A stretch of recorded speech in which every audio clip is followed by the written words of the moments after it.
تو اس کی دلیل ہونی چاہیے کہ نہیں ہونی چاہیے؟ اب شیخ جمال بن فرحان الحارثی کہتے ہیں کہ یہ شیخ الاسلام رحمہ اللہ کی تالیفات موجود ہیں. بھئی کوئی گمنام آدمی تو ہے نہیں، الحمدللہ ان کی کتابیں ہیں، مشہور زمانہ کتابیں ساری دنیا میں نشر ہیں، چھپی ہوئی ہیں، 1 سے زائد سینکڑوں اس کے ایڈیشن چھپے ہوئے ہیں اور اس کی تحقیقات ہوئی ہیں، ٹرانسلیشنز ہوئے ہیں. دنیا اپنی ماتھے کی نگاہوں سے ان کتابوں کو پڑھ کر دیکھ لے کہ شیخ محمد عبد الوہاب رحمۃ اللہ علیہ کا عقیدہ کیا تھا. یعنی یہ کہا نا کہ شیخ محمد الوہاب کی دعوت تبلیغیوں کی طرح، اخوانیوں کی طرح ہی ہے یا نہیں ہے، اس بارے میں آپ کیا کہتے ہیں؟ تو یہ ثابت کرنا ضروری ہے. کہتے ہیں ان کی کتابیں موجود ہیں، تالیفات موجود ہیں جو صحیح عقیدے کے بیان، بندگان پر اللہ کے حق کے توحید خالص، بندگان پر اللہ کے حق توحید خالص کی وضاحت اور اس کے منافی امور کی نشاندہی سے بھری پڑی ہیں. کوئی بھی کتاب اٹھا کر کے دیکھے، کوئی مطلب چند اوراق سے لے کر کے بڑی سے بڑی کتابوں کا مطالعہ کر کے دیکھے، کوئی آپ کو یہی ساری چیز اس کے اندر ملے گی. القواعد الاربع سے لے کر بڑی سے بڑی کتاب آپ اٹھا کر کے دیکھیں. کیا کہتے ہیں؟ کہتے ہیں کہ اس کے منافی امور کی نشاندہی پر سے بھری پڑی ہیں اور آپ کی عطر بیز زندگی، یعنی آپ کی خوشبوؤں سے بھری زندگی ہے. کیونکہ وہ خوشبو کیسی تھی؟ توحید کی، سنت کی، ایمان کی، سلف صالحین کے منہج کی خوشبو. کہتے ہیں آپ کی جو عطر بیز زندگی لوگوں کو اللہ واحد کی عبادت اور اس کے سوا سے کنارہ کشی اختیار کرنے کی دعوت دینے میں گزری ہے. آپ کی زندگی کس میں گزری ہے؟ یہی توحید کی دعوت اور شرک سے ڈرانے میں گزری ہے. اور یہی تمام انبیاء اور رسول علیہم الصلاۃ والسلام کی دعوت رہی ہے. تو راستہ وہی ہے کہ نہیں بھائی؟ ان کا راستہ بھی وہی راستہ ہے. لہٰذا ہم کہتے ہیں امام مجدد محمد بن عبد الوہاب رحمہ اللہ کی دعوت یہی ہے جن کے ذریعے اللہ تعالیٰ نے بندوں اور ملکوں کو ایمان کی زندگی عطا فرمائی. البلاد والعباد یعنی دنیا میں جتنے بھی ممالک ہیں وہاں تک، اور جو اللہ کے بندگان ہیں ان سب تک اللہ واحد کی عبادت بندوں اور ملکوں کو ایمان کی زندگی عطا فرمائی. توحید خالص، صرف اور صرف کتاب التوحید کی جو دعوتی ہے نا تاثیر ہے یا اس کے دعوتی جو اثرات ہیں، صرف اس کا اگر آدمی سروے کر لے تو اندازہ ہوگا کہ دنیا کے چپے چپے میں خالص توحید پھیلانے میں اور شرک سے آگاہ کرنے میں اس چھوٹی سی کتاب کا کتنا اثر ہے. اچھا، اس کے بعد کہتے ہیں اور الحمدللہ ہم بدستور یعنی مسلسل انہی کی مبارک دعوت کے سائے میں زندگی گزار رہے ہیں. یہ شیخ جمال کہہ رہے ہیں یعنی سعودی عرب میں ہم لوگ ہیں، انہی کی دعوت توحید کا یہاں پر پورا ماحول ہے. الحمدللہ اسی دعوت کے سائے میں ہم لوگ زندگی گزار رہے ہیں. یہ ہو گئی مختصر وضاحت شیخ الاسلام محمد الوہاب کی دعوت کی. اس کے بعد شیخ نے کیا کہا تھا؟ جماعت الاخوان المسلمون اور جماعت تبلیغ اور اس قسم کی دیگر جماعتوں کا. اب اس کے بارے میں حاشیہ نمبر 2 میں شیخ جمال بن فرحان الحارثی نے الاخوان المسلمون کی دعوت کے بارے میں گفتگو کی ہے کہ یہ کون لوگ ہیں، ان کی دعوت کیا ہے، ان کا عقیدہ کیا ہے، ان کا نظریہ کیا ہے، ان کے بانی نے کیا لکھا ہے، ان کی جماعت کے فرقے کے اور دیگر علماء نے اپنی کتابوں میں کیا لکھا ہے. ظاہر ہے کہ جو ان کے جو مطلب مرکزی علماء ہیں، مرکزی جو ان کے کہہ لیجیے کہ قائدین ہیں، رہنما ہیں، ان لوگوں کی کیا دعوت ہے، وہی ان کا مشن ہے. تو اس کی وضاحت کرتے کہتے رہی الاخوان المسلمون کی دعوت، تو ہم پوچھنا چاہتے ہیں کہ کیا اس کے مؤسس و بانی یا اس کے پیروکاروں نے آج تک توحید یعنی صحیح عقیدے کی وضاحت میں کوئی ایک کتاب بھی لکھی ہے؟ کیسے محمد بن الوہاب کی دعوت کو اور حسن بنا کی دعوت کو ایک کہا جا سکتا ہے؟ کیسے کوئی کہہ سکتا ہے کہ حسن البنا کی اخوان المسلمون یہ جو فرقہ ہے، جو جماعت، جیسے یہ فرقہ ہے، جیسے جماعت تبلیغ مولانا الیاس صاحب کی جو بنائی ہوئی جماعت ہے یہ ایک فرقہ ہے، ایسے ہی محمد بن عبد الوہاب رحمۃ اللہ علیہ کی دعوت بھی ایک فرقے کی دعوت ہے؟ کیسے کہہ سکتے ہیں؟ یہ محمد بن الوہاب کی دعوت کا تذکرہ ہو گیا آپ کے سامنے. الاخوان المسلمون کے بارے میں کہتے ہیں کہ زیادہ تفصیل میں جانے کی ضرورت نہیں ہے، پہلے موٹے سوال کا جواب دو کہ کیا اس جماعت کے فاؤنڈر نے، سب سے اہم چیز تو فاؤنڈر ہی کی ہوتی ہے نا، کیونکہ وہی قائم کیا ہے اس نے، اسی کی اپنے سوچ ہوگی، کس مشن کو پھیلانے کے لیے اس نے کام کیا، کیا لوگوں میں عام کرنا اس کا مقصد ہے، یہ ساری چیزیں فاؤنڈر کے دماغ میں ذہن میں پہلے ہوتی ہیں.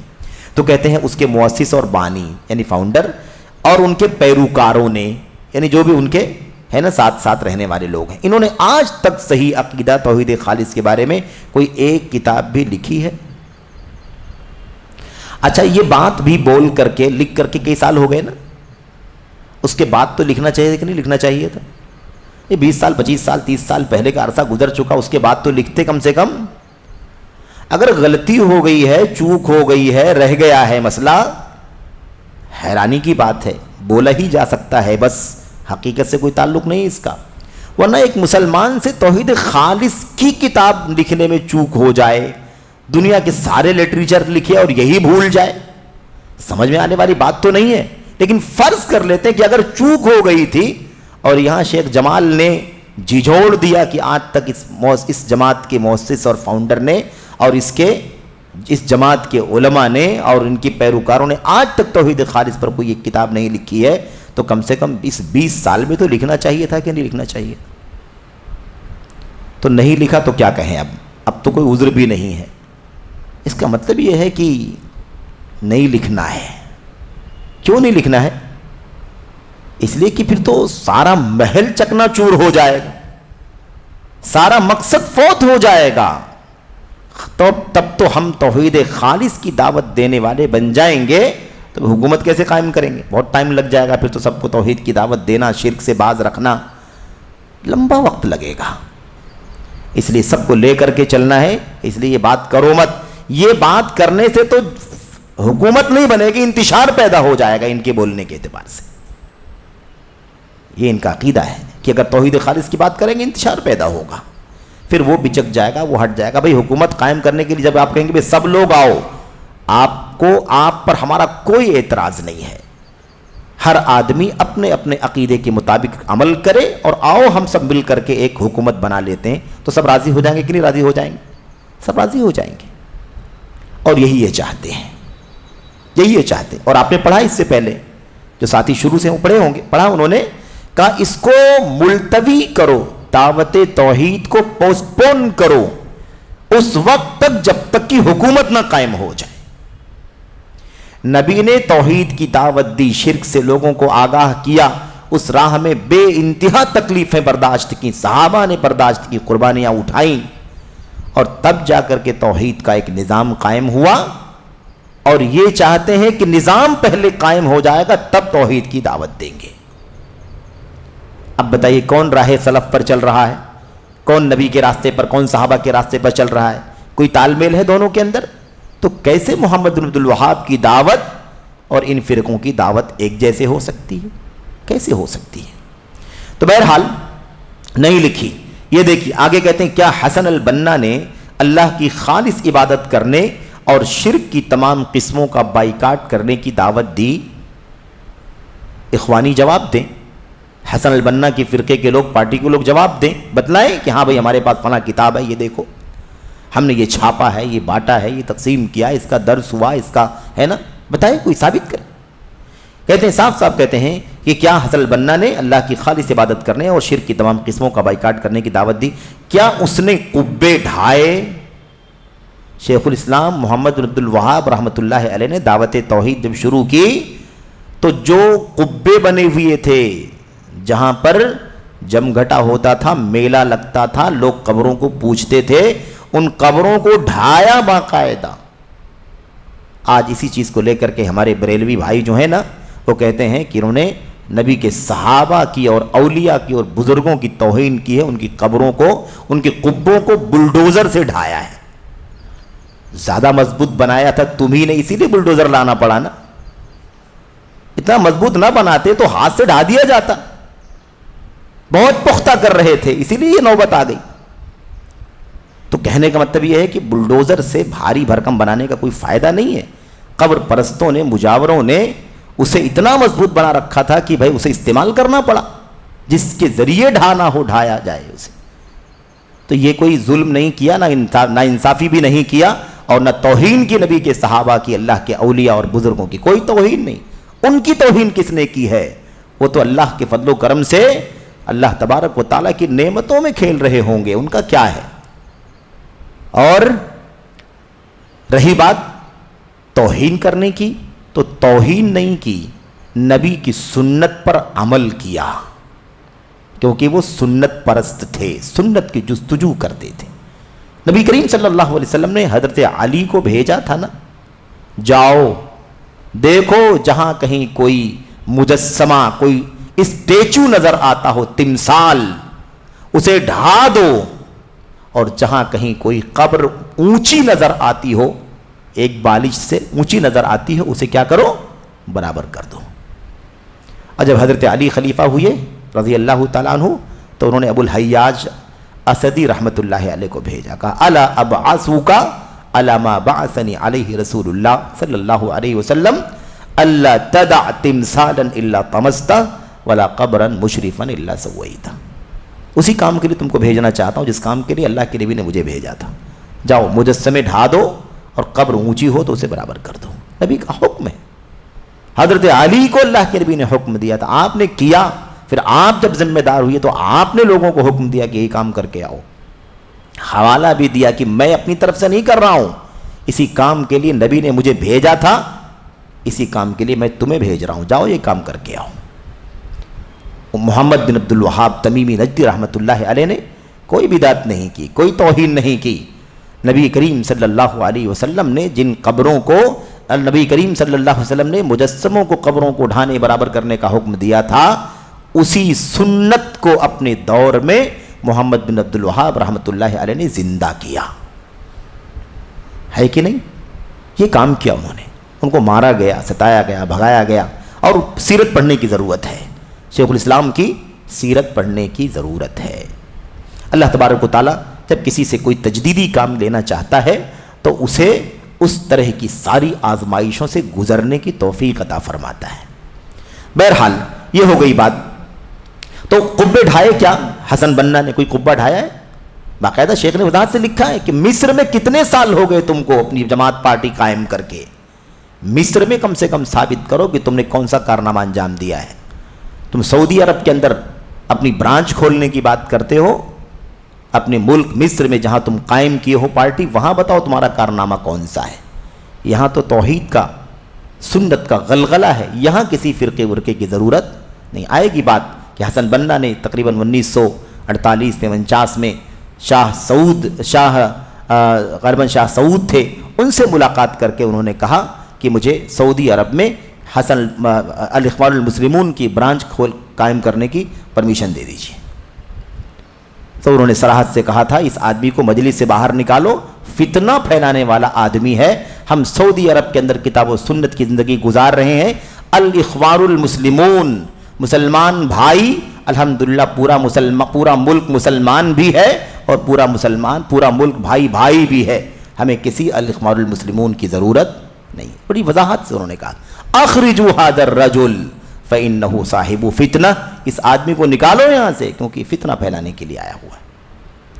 بہرحال بعد میں میڈیا نے سارے فاصلے ختم کر دیے اور ساری گندگیاں داخل ہو گئیں، افکار نظریات شامل ہو گئے، یہ سب چیزیں ہوئیں۔ خیر کہتے ہیں اور اولیاء اور صالحین کی قبروں سے وسیلہ پکڑنے سے روکا۔ اولیاء اور صالحین کی قبروں سے وسیلہ پکڑنا شرک ہے کہ نہیں شرک ہے؟ کیا اس سے حسن بنا نے روکا کبھی، جو الاخوان المسلمون کے فاؤنڈر ہیں، روکا کبھی؟ اور کیا سنت قائم کیا؟ آگے پیج میں صفحے میں کہتے ہیں ان تمام سوالات کے جوابات ہاں میں نہیں ہیں، ان تمام سوالات کے جوابات مثبت نہیں ہیں، ہاں میں کوئی جواب نہیں ہے، بلکہ جسے سلفی عقیدے کا علم ہوگا اور الاخوان المسلمون اور اس کے بانی حسن البنا کی دعوت سے اس کا موازنہ کرے گا اور اس کی کتابیں پڑھے گا، اسے اس کا جواب یہ ملے گا کہ شرک و بدعت کی تردید میں ان کی کوئی صریح اور سنجیدہ دعوت سرے سے نہیں تھی، بلکہ معاملہ اس کے برعکس تھا۔ تو یہاں ایک بات ثابت ہوئی کہ کوئی توحید خالص کی دعوت نہیں دی، کوئی شرک کی تردید کی دعوت نہیں دی، خالص سنت کی دعوت نہیں دی، بدعت کی تردید نہیں کی، اس پر ان کا کوئی بھی سنجیدہ کام آپ کو اور کوئی بھی صریح کام آپ کو نہیں ملے گا. معاملہ بلکہ معاملہ اس کے بالکل برعکس تھا. یعنی کیا مطلب؟ شرک پایا جاتا تھا، بدعتیں پائی جاتی تھیں، کتابوں میں لکھی ہوئی ہیں، عمل میں موجود ہیں. ان کی ساری سیرت، سارا حلیہ اور ساری ہسٹری ہمارے سامنے ہے. یہ بالکل برعکس ہے. توحید و سنت کی دعوت نہیں اور شرک اور بدعت کی تردید نہیں. اور آگے یہیں سے جو اقوال آپ دیکھ رہے ہیں، چنانچہ حسن البنا کہتے ہیں، یہیں سے یہ سارے اقوال شروع ہوتے ہیں. اور شروع میں ہی شیخ کیا نام ہے جمال فریحان نے ایک قول بیان کیا ہے حسن البنا کا، خود اپنا، جو الاخوان المسلمون کے بانی ہیں، فاؤنڈر ہیں. اور کہتے ہیں میں دمنہور میں، دمنہور جگہ کا نام ہے، دمنہور جگہ کا نام مصر کے علاقے میں، سلسلہ حصافیہ کے اخوان کے ساتھ رہا اور مسجد التوبہ میں ہر رات حاضری کی پابندی کرتا رہا. یہ کس نے کہا ہے؟ حسن البنا نے. کتاب کا نام ہے حسن البنا کی کتاب مذکرات الدعوہ والداعیہ، اور سب ساری چیزیں لکھی ہوئی ہیں کہ کہاں کہاں ہے وہ بات. اب یہ دیکھیں کہ دمنہور میں سلسلہ حصافیہ. اب آپ نے سلسلہ چشتیہ سنا ہے، سلسلہ قادریہ سنا ہے، سلسلہ نقشبندیہ سہروردیہ سنا ہے، شاذلیہ بھی شاید سنا ہوگا، لیکن یہ نہیں سنا ہوگا. یہ سلسلہ حصافیہ ہیں. یہ بھی ایک بزرگ کی قبر ہے، بزرگ کا سلسلہ ہے. تصوف کی سلسلے کی طرح ایک بزرگ کا سلسلہ حصافیہ. اور آئے گی بات انشاءاللہ تبارک و تعالیٰ کہ پہلے الاخوان المسلمون کے نام سے نہیں تھا یہ کام، پہلے خاص نام حصافیہ ہی کے نام سے چلتا تھا. بعد میں جب اس کو ایک منظم انداز میں عام کرنا چاہا انہوں نے تو اس کا نام الاخوان المسلمون رکھا. اب سوال یہ پیدا ہوتا ہے کہ سلسلہ حصافیہ کے اخوان کے ساتھ کیا کر رہے تھے؟ بھئی چشتیوں کے اخوان مطلب کیا ہے؟ اس کے فالوور، اس پر عمل کرنے والے، چلنے والے، اس کی تائید کرنے والے، ہے نا، اسی سلسلے سے منسلک لوگوں کے ساتھ رہا. دمنہور میں سلسلہ حصافیہ کی اخوان کے ساتھ رہا اور مسجد التوبہ میں ہر رات حاضری کی پابندی کرتا رہا. مسجد توبہ میں ہر رات حاضری کی پابندی کیوں کرتے رہے؟ حاضری کی پابندی کرنے کی اجازت صرف اور صرف مسجد حرام، مسجد اقصی اور ایسے ہی مسجد نبوی اور مسجد اقصی، تین. لا تشد الرحال الا الى ثلاثه مساجد. کوئی تیسری مسجد کے علاوہ کوئی چوتھی مسجد نہیں ہے جہاں آپ حاضری دینے کے لیے اسپیشلی جائیں. یہاں کیا کر رہے ہیں؟ صاف وضاحت کے ساتھ. اب شیخ کہہ رہے ہیں آگے، کہتے ہیں کیا یہ عقیدے کی صفائی کی دعوت ہے؟ سلسلے تصوف سے جڑا ہوا، سلسلہ حصافیہ سے جڑا ہوا. آئے گی بات انشاءاللہ تبارک و تعالیٰ کہ سلسلہ حصافیہ کس سے منسوب ہے، یہ حصافی کون ہے، ان کا عقیدہ کیا، وہ ساری باتیں انشاءاللہ تبارک و تعالیٰ آئیں گی. لمبا سلسلہ ہے. خیر، یہ ایک قول ہو گیا. ایسے ایک آدھ قول اور آپ پڑھ لیں، پھر انشاءاللہ بقیہ باتیں اگلے درس میں ہوں گی. کہتے ہیں نیز اسی کتاب میں لکھتے ہیں، اسی کتاب میں، یہ مذکرات الدعوہ والداعیہ. پھر سید، یہ دیکھیے آگے، پھر سید عبد الوہاب جو حصافی سلسلے کے مجیز ہیں. یہ سب بھی مشکل بات ہے، سب سمجھانا بھی سمجھنا بھی، کیونکہ یہ سب سارے اصطلاحات صوفیوں کے ہیں. مجیز، مجاز، پیر، ہے نا، خلیفہ، سجادہ نشین، یہ سارے الفاظ تصوف کے ہیں. اس کا اسلام سے کوئی دور دور تک لینا دینا نہیں ہے. اب یہاں دیکھیں ایک لفظ آ گیا، کہتے ہیں پھر سید عبد الوہاب جو حصافی سلسلے کے مجیز ہیں تشریف لائے، میں نے ان سے حصافیہ شاذلیہ سلسلہ حاصل کیا. دیکھا آپ نے، یہ ان کی اپنی تحریر ہے، ان کی اپنی کتاب سے اقتباس لیا ہوا ہے، اور انہوں نے مجھے اس کے اوراد و وظائف بتائے. اوراد و وظائف قرآن کی آیتوں میں دعائیں موجود ہیں، حدیثوں میں دعائیں موجود ہیں. لیکن اب یہ سلسلہ شاذلیہ حصافیہ جو یہ سلسلہ ہے اس بزرگ صاحب کا، اس بزرگ نے کیا کہتے ہیں، میں نے ان سے سلسلہ حصافیہ شاذلیہ حاصل کیا. اچھا، اس سے پہلے کیا آیا ہے؟ عبد الوہاب صاحب جو سلسلہ حصافیہ کے مجیز ہیں. ایک سلسلہ بنا ہوا ہے کسی صوفی کا، کسی بزرگ کا بنا ہوا ہے، ٹھیک ہے؟ تو اب سوال یہ پیدا ہوتا ہے، ان کے یہاں نظام بنا ہوا ہے کہ آپ چاہتے ہیں کہ آپ ہوصافی پارٹی سے جڑ جائیں، یعنی اس کے آپ مطلب فرد بن جائیں، ممبر بن جائیں. تو ایسے نہیں کہ آپ بس اپنے حساب سے آپ نامزد کر دیں کہ میں ہوصافی ہوں، ایسا نہیں ہو سکتا ہے. اس کے بزرگ موجود ہیں، اس کے نائب موجود ہیں، یا اس سے متعلق لوگ موجود ہیں جن کو انہوں نے اجازت دی تھی مرنے سے پہلے، یا مرنے کے بعد بھی دیا ہوگا، کیونکہ سب موت تو ہوتی نہیں اولیاء کی ان کے ہیں، کیوں کہتے ہیں نا کہ وہ صرف پردہ کر جاتے ہیں. انہوں نے اجازت دی کہ تم ذمہ دار ہو، تم جس کو چاہو گے اجازت دو گے تو وہ ہمارے سلسلے سے جڑے گا. تو اس مجیز کے واسطے سے آپ کو سلسلے تک جانا پڑے گا. یہ چیز ہے. تو کہتے ہیں یہ عبد الوہاب جو ہے سلسلے حذافیہ کے کیا ہیں؟ یہ مجیز ہیں، اور جس کو اجازت دیا جائے گا وہ مجاز ہوگا. اجازت دینے والا مجیز اور اجازت جس کو دی جائے گی وہ مجاز. تو یہ ہے. تو کہتے ہیں کہ وہ تشریف لائے اور میں نے ان سے سلسلہ حذافیہ شاذلیہ حاصل کیا. اچھا، اب یہ سب باتیں انشاءاللہ تبارک و تعالیٰ مطلب یوں سمجھیں کہ ادھار رہیں گی. شاذلیہ فرقہ کیا ہے، اس کی بانی اس کا کون ہے، اس کا، کیونکہ ہم لوگوں نے پڑھا ہے اس سے پہلے، ہے نا، پڑھا ہے چاروں سلسلے تصوف کے بارے میں، کون ہے بانی، کون ہے وغیرہ، لیکن ان تمام چیزوں کا تذکرہ یہاں پر نہیں کیا گیا. تو یہ شاذلیہ کیا ہے، حذافیہ کیا، یہ سب چیزیں بعد میں آئیں گی. اب سوال یہ پیدا ہوتا ہے کہ بھی کون سے عقیدے کے تھے کہ انہوں نے یہ سلسلہ حذافیہ شاذلیہ حاصل کیا؟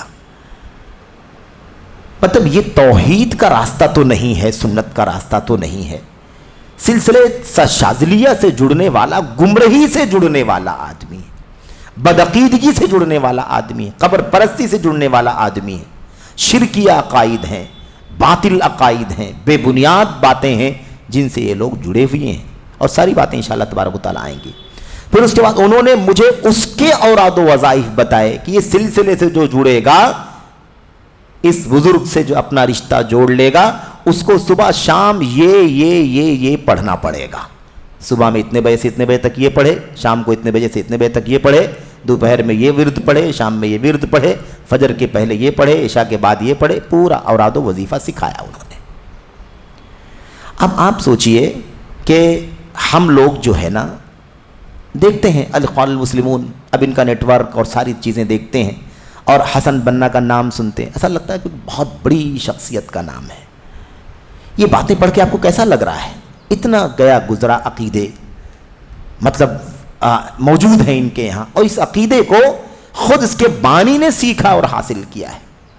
کہاں توحید ہے، کہاں شرک کی تردید ہے؟ آپ کو دور دور تک کوئی عقیدہ دکھائی نہیں دے گا. اس کے بعد آگے ایک جملہ دیکھیے، کہتے ہیں دمنہور کے ایام، یعنی دمنہور کے علاقے میں جتنے دنوں تک وہ رہے، ہے نا، کہتے ہیں وہ ایام جذبہ تصوف میں ڈوبنے کے ایام تھے. پردہ کھل گیا کہ نہیں کھل گیا بھائی؟ اس لیے اب کوئی اہل حدیث ہونے کا، سلفی ہونے کا اگر دعویٰ کرے اور کہے کہ یہ لوگ بھی سلفی ہیں، صرف اور صرف حکومت کی بات چیزوں سے اختلاف رکھتے ہیں، بس باقی کیا ہیں یہ سلفی ہیں، تو دھوکہ ہے کہ نہیں دھوکہ ہے؟ یہ بانی کہتا ہے کہ سلسلے تصوف میں ڈوبنے کا وقت تھا، تو ایک آدمی صوفیت میں ڈوبا ہوا ہے، اہل حدیث کیسے ہو سکتا ہے، سلفی کیسے ہو سکتا ہے؟ دمنہور کے اندر وہ کیا کر چکے ہیں؟ وہ سلسلہ حذافیہ میں شاذلیہ سے جڑ چکے ہیں، بیعت کر چکے ہیں، اس کے اوراد و وظائف سیکھ چکے ہیں، اور دمنہور کے ایام میں جذبہ تصوف میں ڈوبنے کے ایام تھے، وہ اس کے اندر ڈوب بھی چکے ہیں، غوطہ لگا چکے ہیں. چنانچہ یہ تعبد و تصوف میں ڈوبنے کا دور تھا. یہ ان کا عقیدہ، یہ حسن البنا کا عقیدہ ہے. تو اگر سر کا یہ حال ہے تو کل پرزوں کا کیا حال ہوگا؟ اسی عقیدے پر تو چلیں گے کہ نہیں چلیں گے؟ کہاں جائیں گے وہ سارے عقیدے؟ اور یہ سب ان کی کتاب سے لیے ہوئے ہیں، صفحہ نمبر 28، اس سے پہلے والی بات صفحہ نمبر 24، اس سے پہلے والی بات جو ہے وہ دیکھیے کس کے اندر لکھا ہوا ہے، صفحہ نمبر 24، صفحہ نمبر 24 میں، صفحہ نمبر 28 میں ساری باتیں موجود ہیں. اور آگے بہت ساری باتیں ہیں، لمبا سلسلہ ہے، کئی صفحات کے اندر پھیلا ہوا ہے، انشاءاللہ تبارک و تعالیٰ وہ باتیں آئیں گی. خیر، اسی پر اکتفا کرتے ہیں اور اللہ سے دعا کرتے ہیں کہ اللہ تبارک و تعالیٰ ہمیں ان فرقوں کے باطل عقائد کی حقیقت سے آگاہ ہونے کی توفیق عطا فرمائے.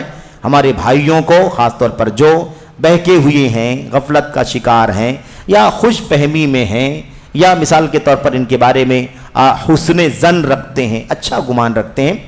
گمان اچھا رکھنا الگ چیز ہے، جب علم برائی کا پتہ چل جائے، ایک ہے حسن ظن اور ایک ہے سوئے علم۔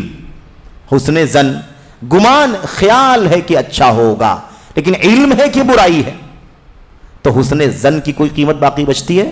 اس حسن ظن کو ہٹاؤ، اور جو اس گندگی اور گندے عقیدے کا علم آپ کے سامنے، اس کی روشنی میں اپنے عقیدے کی اصلاح کرو، اور ان لوگوں سے اپنا رشتہ توڑو جو آپ کے عقیدے خراب کر دیں، جو آپ کی فکر خراب کر دیں، جو آپ کی حرکات اور نشاطات کو، سرگرمیوں کو مشکوک کر دے۔